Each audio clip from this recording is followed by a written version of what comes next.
Bueno, primero que nada, un saludo al de abogados por, obviamente, bueno, reservar este espacio, obviamente, para hablar de temas relacionados a la legislación ambiental y de recursos naturales, en ese extremo, obviamente, en recursos hídricos. Este curso, evidentemente, como su nombre lo indica, es un curso que está enfocado, obviamente, en el recurso hídrico como tal. La idea es que este curso virtual ustedes puedan tener un alcance general de la normativa sobre recursos hídricos. Es evidente que antes de abordar la misma, también tenemos que tomar en consideración algunos aspectos sustanciales de lo que compone, obviamente, la dimensión ambiental y de gestión de los recursos naturales antes de entrar de lleno, obviamente, a la propia regulación hídrica. Por eso, obviamente, que quizás este curso va a tener en alguno que otro aspecto un poco más de sustancia a nivel interpretativa o normativa.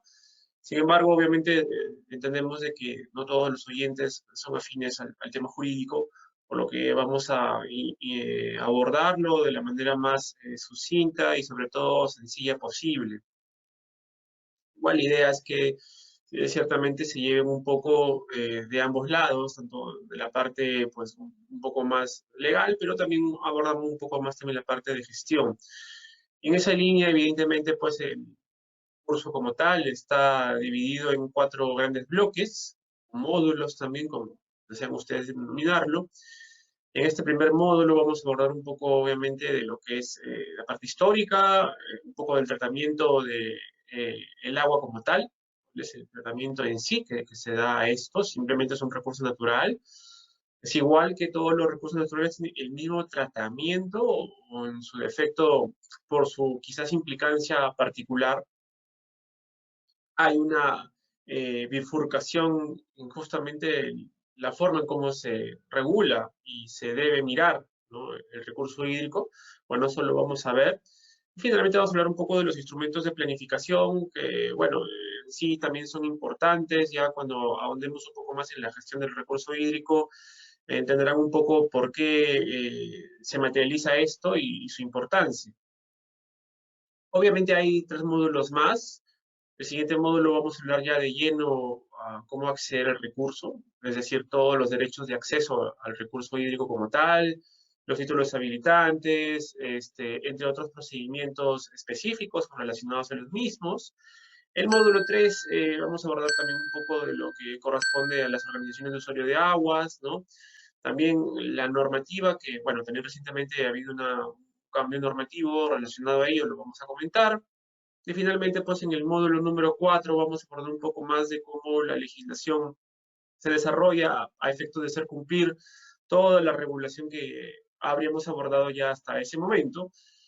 Y con ello, pues vamos a desarrollar un poco de lo que es la supervisión, la fiscalización y la sanción, respecto obviamente a la legislación de los recursos hídricos y obviamente el rol de la Autoridad Nacional del Agua en esta materia. ¿Ok? Bien, entonces, en esta sesión, como lo hemos mencionado, ¿no?, vamos a abordar un poco de la evolución histórica, ¿no? La legislación de recursos hídricos nos podemos remontar pues desde mucho más anterior a la conformación de la propia República. Y aún no andaremos a tanta profundidad, pero igual es importante conocer un poco una de estos matices y texturas relacionadas a esta evolución histórica. Luego pasaremos un poco al tema de la naturaleza jurídica. Ya vamos a quizás ahí a ahondar un poquito más en el concepto del recurso natural, ¿no? ¿Qué se entiende por el recurso hídrico como tal? ¿Cuál es su textura frente, por ejemplo, al acceso al mismo? ¿Qué se entiende por bien de dominio público, entre otros? Finalmente vamos a abordar un poco de los instrumentos de planificación. Okay. También quiero mencionar que esta sesión, para dicho efecto, está, bueno, pues no pensado para que se desarrolle en 2 horas. No obstante ello, para evitar de que sea tan densa la información que vamos a desarrollar en esta sesión, vamos a hacer un pequeño corte de 5 minutos. Generalmente, al finalizar esta primera hora, más o menos, pues, cercano a las 8 o a las 8 en punto, y nos tomaremos unos 5 minutos. En esos 5 minutos también ustedes pueden aprovechar, ¿no?, para desarrollar sus consultas, escribirlas en el chat, Y al finalizar la segunda hora, bueno, pues reservaremos un espacio al final de la misma para poder responder la mayoría de estas preguntas, ¿ok? Cabe destacar que si hay preguntas que pues no han sido atendidas en esta sesión, pueden ser atendidas en la siguiente sesión bajo la misma dinámica, ¿ok? Esta dinámica va a ser la que nos va a acompañar a lo largo, obviamente, de estas 4 sesiones. Bien, dicho esto, pues, ¿no? Lo primero que tenemos que tener en cuenta entre el tratamiento de la legislación de los recursos hídricos es que no es nueva. Es decir, si bien es cierto, hoy día tenemos una legislación específica, la ley de recursos hídricos, anterior a esta, bueno, estaba la Ley General de Aguas, pero anterior a esta también había distintas normativas que, como hemos mencionado, se pueden remontar hasta incluso pues, los albores de la colonia como tal. Es más, quizás podemos irnos un poco más atrás, ¿no? Con el mismo tratamiento que se tenía en el medio, por parte obviamente de las culturas precolombinas. Sabemos un poco relacionado obviamente al tratamiento que se tenía en el incanato, en el Tahuantinsuyo, respecto, por ejemplo, al uso del entorno, al uso de la tierra, ¿no? Esta visión un tanto cosmovisión, porque también hay que insertarle un tema antropológico de la visión andina relacionado al medio. Esto sí, en efecto, ha venido acompañándonos hasta nuestra legislación vigente, a tal efecto de que incluso en la misma legislación de recursos hídricos vamos a ver un poco de estas pinceladas de las reminiscencias que han quedado justamente de cómo es el tratamiento, por ejemplo, a nivel comunal, que ciertamente existe en nuestra legislación vigente. Pero todo esto se remonta, obviamente, al tratamiento que se tenían pues, las culturas precolombinas del entorno, la forma del trabajo, recordemos, y sobre todo, evidentemente, pues el recurso que era necesario para el trabajo como tal. Evidentemente, cuando los colonizadores llegan, se encuentran con una sociedad, pues, netamente agraria, que estaba llegando a una cuasi versión feudal, versión andina, que todavía obviamente no se terminaba de desarrollar como tal, pero estaba llegando a ese punto, pero más allá de ello, pues la visión o la cosmovisión de un entorno cuya economía central era la agraria, propiciaba evidentemente que todo el entorno y el recurso se entendía o se entendiera, más allá de que poco a poco, como dije, se iba desarrollando una versión un tanto feudal del entorno y la economía del Tahuantinsuyo, que no llegó a cuajar, como hemos mencionado, pero estaba coexistiendo también como una visión más clásica, si lo queremos ver desde el punto de vista andino, de los bienes, ¿no? Que rodean, entre la tierra, el agua, y ciertamente pues se veía como un todo a nivel de titularidad, ¿no? A tal efecto de que, bueno, pues a día de hoy, en la doctrina, esta visión, que no solamente es andina, por cierto, sino es una visión compartida en la mayoría de pueblos originarios, si lo queremos ver de esta manera, se denomina bienes comunes, ¿no?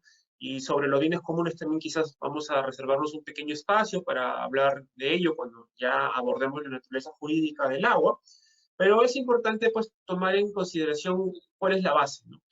Cuando los conquistadores llegan a estas tierras, ciertamente había esta forma de utilizar el entorno, ¿no? No obstante ello, los conquistadores traen otro enfoque, ¿no? Traen un enfoque completamente distinto. Un enfoque que obviamente a su vez venía también, ¿no? Del otro lado del Atlántico, también de una serie de influencias, ¿no? De obviamente también pues reminiscencias de otras civilizaciones pasadas como Roma y demás, ¿no? Que calaron en ellos también, y trae conceptos como, por ejemplo, los bienes que corresponden a, en este caso, el soberano, el rey, el emperador, como ustedes lo prefieren denominar, pero que se reflejaba en algo que luego iba a ser un concepto que se iba a insertar poco a poco, que es el Estado. ¿Okay? Esto evidentemente no estaba enfocado exclusivamente en el recurso hídrico, pero sí va a calar completamente en toda la nueva legislación que iba a ser incorporada en estas tierras. Al efecto, obviamente, pues se encuentra con ordenanzas que ciertamente pues empiezan a regular esto, ¿no? Esto evidentemente son uno de los primeros antecedentes que podemos tener en consideración, y disculpen que no estaba cambiando las diapositivas, pero como puede apreciarse en la misma, eh, ya se tenía desde ya inicios muy tempranos de la conquista y la colonia en realidad, pues, ¿no? La idea justamente de la visión de este Estado que iba a repartir justamente, pues, diversos bienes que se encontraban en el medio, ¿no? Entre ellos el agua, ¿no? Y demás. Evidentemente estaba supeditado, en este caso en el pueblo dominante, pero ciertamente esto iba a haber una serie de sincretismos porque, más allá de estas ordenanzas y regulaciones específicas, la visión que se tenía de los pueblos originarios, de las comunidades, zonas altoandinas y demás, no iba a variar mucho. Si bien es cierto, ¿no? Y vamos a tener un nuevo marco en el cual iban a estar supeditados a señores, ¿no? Desarrollados o enmarcados, obviamente, en el Reino de Castilla y posteriormente el Reino de España, pero ciertamente en la práctica, pues, ciertamente se tenía que, o se seguía viendo esta cosmovisión del entorno, ¿no? Que ha venido acompañándonos, como hemos reiterado, hasta nuestras épocas, y gracias a ello, pues, es que actualmente esto ya es parte de la legislación, la ley de comunidades andinas, perdón, la ley de comunidades campesinas y también la ley de comunidades nativas, refleja esta idea y obviamente nuestra propia constitución hace lo propio. Entonces, evidentemente, estas visiones relacionadas a el recurso hídrico como tal iban a variar a nivel pues formal. Ciertamente iban a haber valles, en lo que evidentemente se iba a aplicar mucho más que en otros, ¿no? Generalmente más próximos a la costa, donde evidentemente la visión iba a ser netamente pues de repartición, incluido de el agua como tal, pero supeditado en una fuerza estatal, ¿no? La fuerza estatal daba en este aspecto la idea de que era posible repartirse las tierras, el entorno y lo que componía la misma, ¿no? Y entre ellas, evidentemente, pues el agua, ¿no? El agua iba a ser parte de este componente. Entiéndase de que esta visión no es la visión moderna, la medida de aquí que el agua iba a entrar en un fuero, pues, más de gestión y uso de quien poseyese la tierra en ese momento, y iba a ser propio, ¿no? Parte de su titularidad, por lo menos en ese enfoque, de este recurso como tal. Situación que en la práctica, a día de la fecha, pues sí ha variado. Entonces, evidentemente, pasamos de una visión pues, precolombina, relacionada a los bienes comunes, perdón, al entorno como un todo, y ciertamente, pues, no, el recurso como tal. Pasamos luego a una visión de imposición, en este caso de la corona, basado y supeditado en el sustento del Estado, que podía repartirse las tierras por parte, evidentemente, de quien las poseyese, incluido obviamente el agua, y a partir de ahí iba a evolucionar nuestra legislación, ¿no? Ya entrados en nuestra joven república, en 1836, por ejemplo, basados en esta idea de que los valles, ¿no?, se podían repartir en sus tierras y con ello, evidentemente, las aguas, pues era evidente que surgieron discrepancias, ¿no? Cabe destacar que en 1836 se establecieron unos jueces privativos de aguas, ¿no?, en las mismas condiciones que se habían hallado antes de la independencia, porque ya en el virreinato ya se estaban dando justamente esas discrepancias, ¿no? Los límites de las tierras dadas, ¿no?, parte de la colonia, o en este caso el Reino de España, a estas tierras quien las poseyese, iba a generar discrepancias en cuanto a los límites, en cuanto a los usos, incluido pues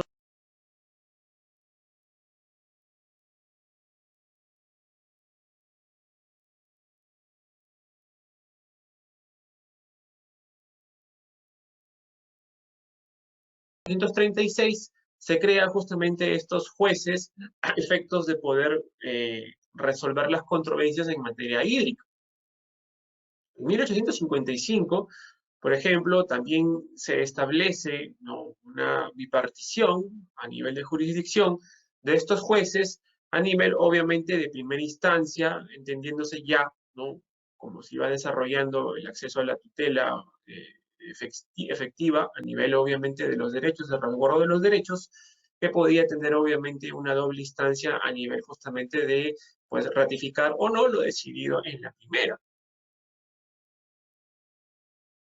Esta situación fue también, obviamente, desarrollándose a tal punto de que en 1873 también se dispuso que cada una de las provincias, que obviamente se componía en este caso de la joven república, se organizase obviamente en comisiones que estaban compuestas por agricultores, ¿no?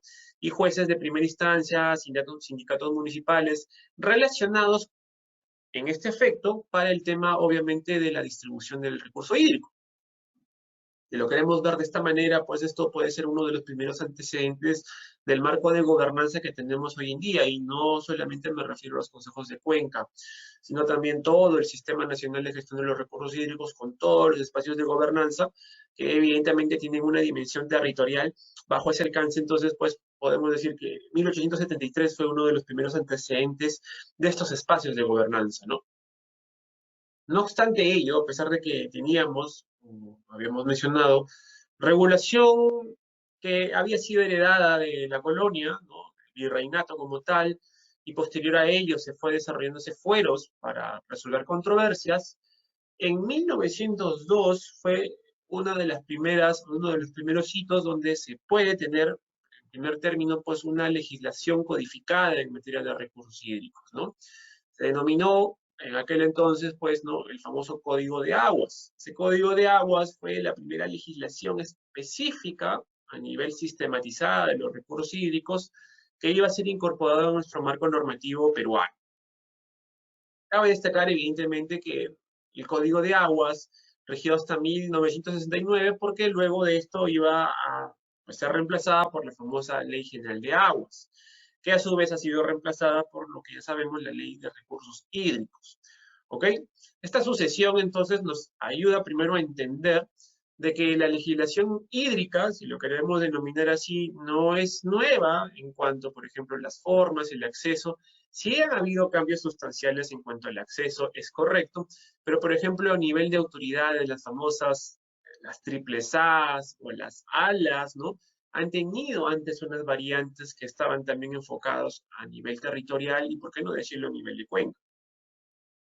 Esta situación evidentemente nos ayuda a entender que la legislación hídrica es una serie concatenada evolutiva relacionada obviamente a instituciones que habían sido insertadas dentro de ese marco normativo y que ciertamente, pues, ¿no?, hoy día lo que tenemos es la síntesis evolutiva de todo ese desarrollo con sus mejoras, ¿no?, con sus aportes, quizás con algo que podría incluso, pues, modificarse, mejorarse, pero es esta serie de regulaciones, ¿no?, que incluso, también como hemos mencionado, se le ha añadido en las últimas décadas, por decir, las últimas 3 décadas, ¿no?, también el componente de la legislación ambiental, que ciertamente, pues, en la legislación de recursos hídricos como tal ya tiene su cenit, porque obviamente hay una fusión a nivel del sentido de lo que es el derecho relacionado a las aguas y el derecho ambiental como tal. ¿Okay? Pero en estos primeros albores, el Código de Aguas de 1902 no tenía ese enfoque. El enfoque seguía siendo eminentemente, pues, patrimonialista, ¿no? Se veía al agua como un derecho de propiedad de ámbito, evidentemente, de quien lo poseyese, ¿ok? Tenía, ¿no?, ciertamente, pues, una mixtura de lo que podemos entender de lo que es, ¿no?, la legislación o el marco normativo relacionado a derecho público, por así decirlo, pero también tenía, obviamente, reminiscencias de lo que es el aspecto civil o el derecho civil. Bajo esa lógica, entonces, el Código de Aguas empieza a dar una regulación específica basado, evidentemente, en una imposición estatal, en la repartición de las aguas, pero también con estas reminiscencias de ámbito civil relacionadas a su titularidad. ¿Ok? Entonces, en el Código de Aguas, ¿no?, básicamente, pues, se reconocía el derecho de propiedad de las aguas al dueño del predio, ¿no? Cabe destacar que para aquel entonces ya se contaban con los famosos hacendados. Entonces la mayoría de estos títulos, pues, eran incorporados o se presumía que eran del hacendado que dominaba cierto valle o cierta hacienda y los ríos que discurrían sobre justamente dichas tierras. ¿Ok? Por ello, evidentemente, el código precisaba de que esta propiedad de las aguas, ¿no?, se encontraba desde, pues, donde discurrían o nacían, consolidando, obviamente, el statu quo hasta donde finalizaba, evidentemente, el mismo, ¿no? No obstante ello, como hemos mencionado, este código era una serie de mixtura, ¿no? Tanto esta visión un tanto privada, pero iba acompañándose poco a poco del ámbito público, que luego iba a ser ya parte de, por así decirlo, ya la dominancia, la preponderancia de lo que es la legislación como tal moderna. Entonces, evidentemente, ya se hablaba de un dominio público, pero esto se desarrollaba más que todo en los ríos, en los torrentes y los arroyos que no habían sido objeto de apropiación anterior. Perdón. ¿Qué quiere decir esto? Que bajo estos alcances, eh, a la vigencia de este código, pues todo aquel que poseyese tierras en el marco de un título válido, ¿no?, hacienda, entre otros, dentro de su contenido, si hubiese el recurso hídrico, ya sea a nivel artificial, esa infraestructura o natural, pues era parte de su titularidad. Estoy hablando del recurso, ¿ok? No obstante ello, cuando estábamos hablando, por ejemplo, de tierras en donde nadie había reclamado su titularidad, se presumían que son del Estado, ¿no? Esta idea, por cierto, nos sigue acompañando hasta el día de la fecha, no tanto en el recurso hídrico, pero sí, por ejemplo, en las tierras como tal. Las famosas tierras de dominio público que no requieren un título válido en tanto no exista, entonces se presume que son parte del Estado. Bajo esa misma lógica, el Código de Aguas iba justamente a desarrollarse. No obstante, también es importante mencionar que el Código de Aguas, como tal, pues era un fiel reflejo de lo que estaba sucediendo en aquel entonces, ¿no? Habíamos empezado esta pequeña sesión hablando un poco de la cosmovisión andina, la forma de ver el territorio y repartirse los recursos, y cómo esto, bueno, de manera abrupta había cambiado con la llegada de la colonia, ¿no? Entonces, esta situación evidentemente, pues, también perjudicaba a los pequeños agricultores, a las comunidades como tal, porque ciertamente pues estaban supeditados no solo, ¿no?, a lo que el hacendado o el dueño del territorio quería hacer o no respecto al mismo, sino que a su vez obviamente el recurso como el agua también formaba parte obviamente de esta esfera de titularidad, por lo cual evidentemente pues la forma de disposición del recurso hídrico como tal siempre estaba supeditado a su dueño y por lo tanto evidentemente generaba pues no controversias, pues limitaciones y también obviamente, por qué no decirlo, injusticias, ¿no? En esa línea, entonces, la intervención del Estado relacionada, obviamente, a la gestión del recurso hídrico bajo el Código de Aguas era limitada, ¿ok? Eh, no obstante ello, no quería decir que no hubiese jurisdicción sobre el mismo, ¿no? A pesar de tener esta visión mixta, privado-público, si lo queremos ver así, el Estado aún seguía manteniendo estas viejas instituciones relacionadas a la resolución de controversias. Pero como hemos mencionado, esto poco a poco pues iba desarrollándose y iba a ir creciendo a nivel de importancia. No obstante ello, pues bajo este alcance y considerando que dentro de estos territorios el agua como tal era de titularidad de un privado,